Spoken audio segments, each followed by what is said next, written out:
So the other day, I'm in the garden and I'm doing some gardening, and it starts to rain. And I turn around and I see in the sky this amazing rainbow. And it's one of those great rainbows that has a sort of dark, moody backdrop of storm, really bright fluorescent colours. One of those ones where you sort of see a shaft of light breaking through the cloud. And it struck my heart. It was beautiful. And it got me thinking that we are seeing a lot of rainbows around at the moment, because rainbows have become this sort of universal symbol of hope for us all as we live through this particular moment that we're all experiencing.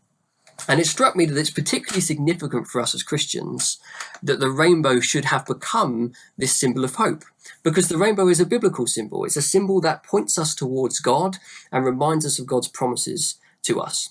You know, the first time that we read about rainbows in the Bible, it's in Genesis 9, when Noah steps out of the ark, he steps onto the dry land. You know the story. And God says to him, "I have hung my rainbow in the clouds, and it shall be a sign to you of the covenant between me and the earth." Rainbows are a biblically ordained symbol. They are a metaphor that points us towards God, that reminds us of God's promises, his goodness, his love, his mercy, his grace, and the hope that we have in him. And so I thought I'd just come on here and I'd say a few things about rainbows, because, in case it's helpful for you as you see all these rainbows around as you're going about your day. So 3 things to think about with rainbows.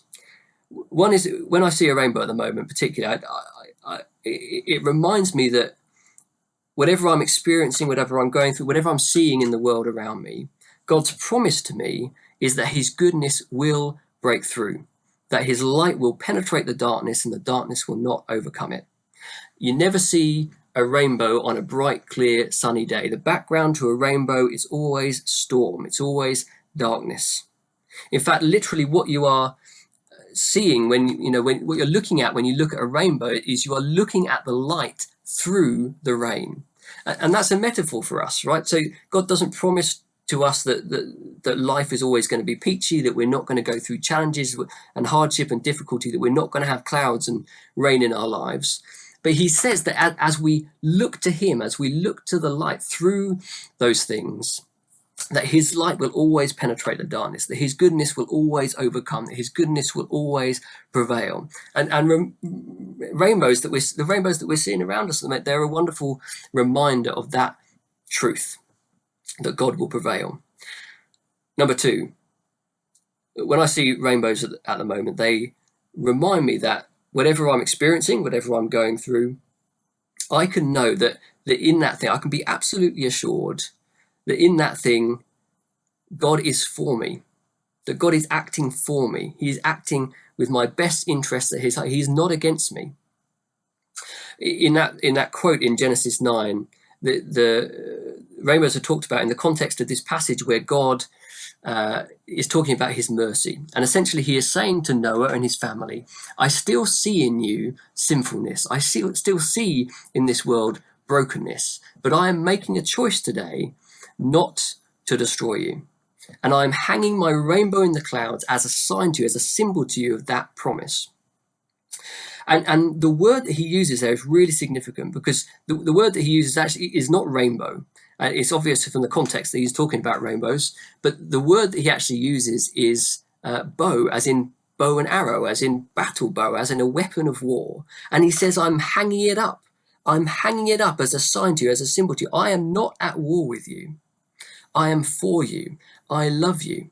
And so, as we see these rainbows around, we can remind ourselves that God loves this world, that God is for us, that God is not at war against us.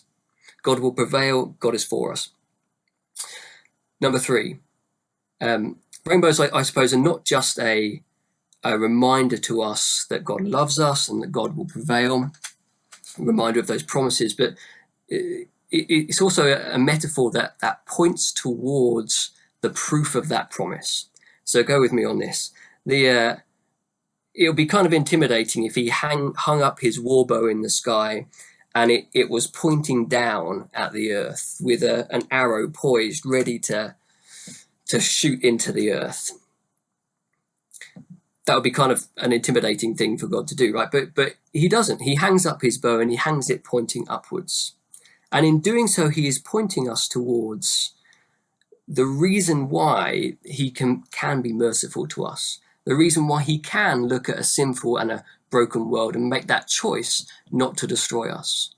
Because that there is a price to be paid for all of that stuff. There is an arrow to be shot. But he has turned that arrow from the earth upwards to himself. It is pointing us towards the profound truth of the gospel. He is pointing us towards the cross. So, in that sense, rainbows are just, just this wonderful sort of metaphor for just about everything that you need to know about God in this particular moment. God will prevail. His promise to you is that his goodness will overcome. His promise to you is that he is for you in this moment. He is not against you. He loves this world. And he is pointing through that rainbow. He's reminding us, he's pointing us towards the cross, towards the gospel, towards the mercy and grace and love that we have. He doesn't just say that he loves us, but he's shown us that he loves us. He doesn't just promise that he will prevail, but he has prevailed on the cross. So that's rainbows. I hope that that's useful to you. That just gives you a few things to think about when you see rainbows around, and it draws you a little bit closer to God. Thanks for listening. Bye.